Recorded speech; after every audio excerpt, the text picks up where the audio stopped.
Ce n'est pas encore Noël, mais c'est déjà le grand retour des ours en armure, des inquisiteurs flippants et des gentilles sorcières. Les fans du romancier Philip Pullman s'en frottent déjà les mains. Oui, la 3e saison de la série His Dark Materials, adaptée de sa trilogie culte dite du cycle de la poussière, arrive enfin sur nos écrans. Well, I'll be damned.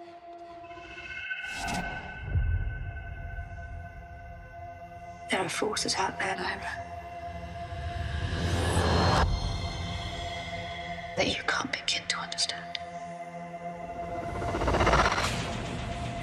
I know you won't believe me, but I am doing this for you. Pour ceux qui n'auraient pas suivi les 2 saisons précédentes, toujours disponibles sur OCS, His Dark Materials, ou en français À la croisée des mondes, c'est l'histoire d'une jeune fille sans peur et sans reproche, Lyra Belacqua, qui va devoir braver 1000 dangers et voyager dans bien des mondes jusqu'au royaume des morts pour retrouver un ami perdu et percer le secret de la poussière, cette mystérieuse matière surpuissante qui semble gouverner le monde et obnubiler ses parents, l'inquiétante Marisa Coulter et l'ambitieux Lord Asriel. I am gathering the greatest from every world to help me wage war. Tell me who this war is really against.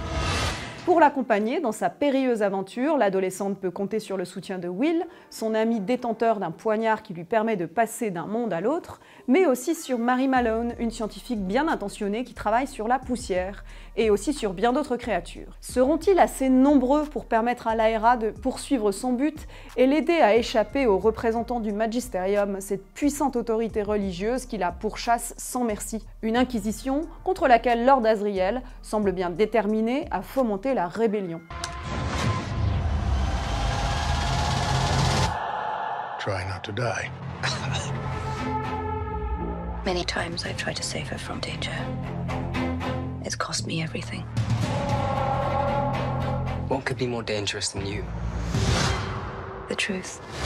Récit initiatique habile qui dénonce à la fois l'ivresse du pouvoir et la religiosité aveugle, qui met en garde contre les usages funestes qui peuvent être faits si on n'y prend pas garde de la science, la trilogie pilotée pour la télévision par Jack Thorne parvient à donner vie à la grande richesse thématique des romans d'origine, et à s'adresser à un jeune public sans rien sacrifier à la complexité de l'histoire, à ses zones d'ombre, à sa dimension tragique. Pour résumer, His Dark Materials, c'est une œuvre engagée à voir en famille à partir de 10 ans. Et les fans d'Harry Potter devraient reconnaître quelques motifs familiers. Les romans ont été écrits à la même époque, en Grande-Bretagne, et présentent quelques caractéristiques quasi identiques. Comme le jeune sorcier à lunettes, né sous la plume de J.K. Rowling, la jeune héroïne d'À la croisée des mondes doit grandir loin de ses parents et évoluer auprès d'adultes dont certains lui sont très hostiles. Comme Harry Potter et ses amis, Lyra et les gens de son monde ont une sorte d'animal totem qui les protège face au péril. Ce ne sont pas des patronus et halos bienveillants qui apparaissent d'un coup de baguette magique, mais des démons. Ce ne sont pas des êtres maléfiques, mais des animaux dotés de la parole et investis d'une partie de l'âme de l'humain auquel ils sont associés. Parfois très bons, parfois très mauvais.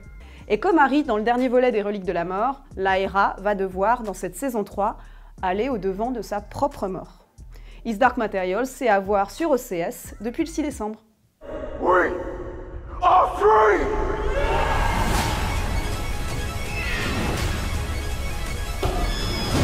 Hope will spark